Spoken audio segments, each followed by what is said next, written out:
मित्रांनो, आज आपण बघणार आहोत चालू घडामोडी 30 डिसेंबर 2024. प्रश्न क्रमांक 1. 18वा सूर्यकिरण सैन्य अभ्यास कोणत्या देशात आयोजित करण्यात आला आहे? ऑप्शन ए भारत आणि नेपाळ, ऑप्शन बी भारत आणि पाकिस्तान, ऑप्शन सी भारत आणि श्रीलंका, ऑप्शन डी भारत आणि चीन. याचा आन्सर आहे ऑप्शन ए भारत आणि नेपाळ. त्यानंतरचा प्रश्न क्रमांक 2. कोणत्या कालावधीत भारत आणि नेपाळ यांच्यात 18वा सूर्यकिरण सैन्य अभ्यास आयोजित करण्यात आला आहे? ऑप्शन ए 27 डिसेंबर ते 11 जानेवारी, ऑप्शन बी 31 डिसेंबर ते 13 जानेवारी, ऑप्शन सी 30 डिसेंबर ते 14 जानेवारी, ऑप्शन डी 30 डिसेंबर ते 15 जानेवारी. याचा आन्सर आहे ऑप्शन बी 31 डिसेंबर ते 13 जानेवारी. त्यानंतरचा प्रश्न क्रमांक 3. भारत आणि नेपाळ यांच्यात कितवा सूर्यकिरण सैन्य अभ्यास आयोजित करण्यात आला आहे? Option A 17, option B 15, option C 18, option D 19. याचा आन्सर आहे ऑप्शन सी 18. त्यानंतरचा प्रश्न क्रमांक 3. भारत आणि नेपाळ यांच्यात कितवा सूर्यकिरण सैन्य अभ्यास आयोजित करण्यात आला आहे? Option A 17, option B 15, option C 18, option D 19. याचा आन्सर आहे ऑप्शन सी 18. त्यानंतरचा प्रश्न क्रमांक 6. सुझुकी मोटार कंपनीचे माजी चेअरमॅन ओसुमू सुझुकी यांचे निधन झाले.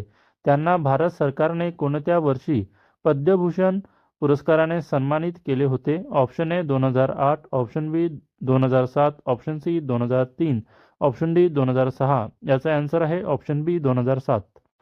त्यानंतरचा प्रश्न क्रमांक 7. भारतीय निवडणूक आयोगाने जाहीर केलेल्या आकडेवारीनुसार लोकसभा निवडणूक 2024 मध्ये किती टक्के महिलांनी मतदान केले आहे?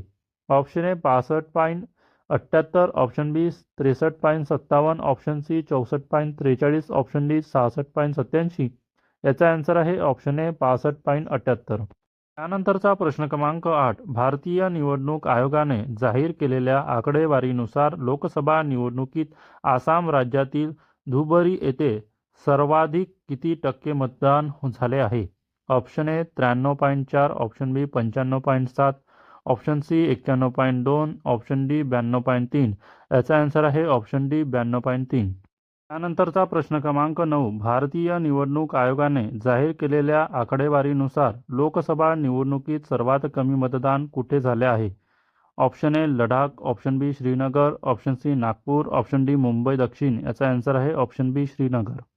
त्यानंतरचा प्रश्न क्रमांक 10. National accreditations board of testing and calibration laboratories NABL च्या चेअरमॅनपदी कुणाची नियुक्ती करण्यात आली आहे?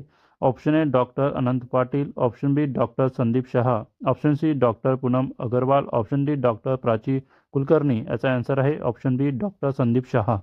त्यानंतरचा प्रश्न क्रमांक 11. भारताची दिग्गज बुद्धिबळपटू कोनेरी हम्पी हिने कितव्यांदा जागतिक जलद बुद्धिबळ स्पर्धेचे अजिंक्यपद पटकावले आहे?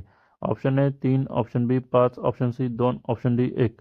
याचा आन्सर आहे ऑप्शन सी 2. त्यानंतरचा प्रश्न क्रमांक 12. भारताची दिग्गज बुद्धिबळपटू कोनेरू हम्पी हिने कोणत्या देशाच्या इरिन सुकंदरचा प्रभाव करत दुसऱ्यांदा जागतिक जलद बुद्धिबळ स्पर्धेचे अजिंक्यपद पटकावले आहे? Option A Indonesia, option B तुर्की, ऑप्शन सी चीन, ऑप्शन डी अमेरिका. याचा आन्सर आहे ऑप्शन ए इंडोनेशिया. त्यानंतरचा प्रश्न क्रमांक 13. भारतीय क्रिकेट संघाचा गोलंदाज जसप्रीत बुमराह याने किती कसोटी बळीचा टप्पा पूर्ण केला आहे? Option A 250, option B 150, option C 300, option D 200. याचा आन्सर आहे ऑप्शन डी 200. त्यानंतरचा प्रश्न क्रमांक 14. कोणत्या संस्थेने शॉकवेव्ह सिरीज सुई विकसित केली आहे? Option A IIT Kharagpur, option B IIT Mumbai, option C IIT Delhi, option D IIT Madras. याचा आन्सर आहे ऑप्शन बी IIT मुंबई. नंतरचा प्रश्न क्रमांक 15. कसोटी क्रिकेटमध्ये 200 विकेटचा टप्पा पूर्ण करणारा जसप्रीत बुमराह कितवा वेगवान गोलंदाज ठरला आहे? Option A 12, option B 13, option C 10, option D 11. याचा आन्सर आहे ऑप्शन ए 12. त्यानंतरचा प्रश्न क्रमांक 16. चेंगदू J-36 विमान कोणत्या देशाने विकसित केले आहे? Option A Japan, option B Germany, option C चीन, ऑप्शन डी अमेरिका. याचा आन्सर आहे ऑप्शन सी चीन. नंतरचा प्रश्न क्रमांक 17. ऑस्ट्रेलियामध्ये शतक करणारा कोण तिसरा सर्वात तरुण भारतीय क्रिकेट खेळाडू ठरला आहे? Option A Nitish Reddy, option B Yashasvi Jaiswal, option C Rishabh Pant, option D Shubman Gill. याचा आन्सर आहे ऑप्शन ए नितीश रेड्डी. नंतरचा प्रश्न क्रमांक 18. कोणत्या देशाच्या 7C-2216 या विमानाचा अपघात 179 जण ठार झाले आहे? ऑप्शन ए उत्तर कोरिया, ऑप्शन बी रशिया, ऑप्शन सी दक्षिण कोरिया, ऑप्शन डी युक्रेन. याचा आन्सर आहे ऑप्शन सी दक्षिण कोरिया. नंतरचा प्रश्न क्रमांक 19. कोणत्या ठिकाणी पेंगोंग सरोवराच्या किनारी 14,300 फूट उंचीवर छत्रपती शिवाजी महाराजांच्या पुतळ्याचे अनावरण करण्यात आले आहे? ऑप्शन ए जम्मू आणि काश्मीर, ऑप्शन बी Ladakh, option C Himachal Pradesh, option D Dehradun. याचा आन्सर आहे ऑप्शन बी लडाख. नंतरचा प्रश्न क्रमांक 20. कसोटी क्रिकेटमध्ये सर्वात कमी सामन्यात 200 विकेटचा टप्पा गाठवणारा कोण पहिला भारतीय वेगवान गोलंदाज ठरला आहे? Option A Mohammed Shami, option B Bhuvneshwar Kumar, option C Mohammed Siraj, option D Jasprit Bumrah. याचा आन्सर आहे ऑप्शन डी जसप्रीत बुमराह. मित्रांनो, अशाच चालू घडामोडी बघण्यासाठी माझ्या चॅनलला सबस्क्राईब करा, व्हिडिओला लाईक करा, शेअर करा. धन्यवाद. भेटूया नेक्स्ट व्हिडिओमध्ये.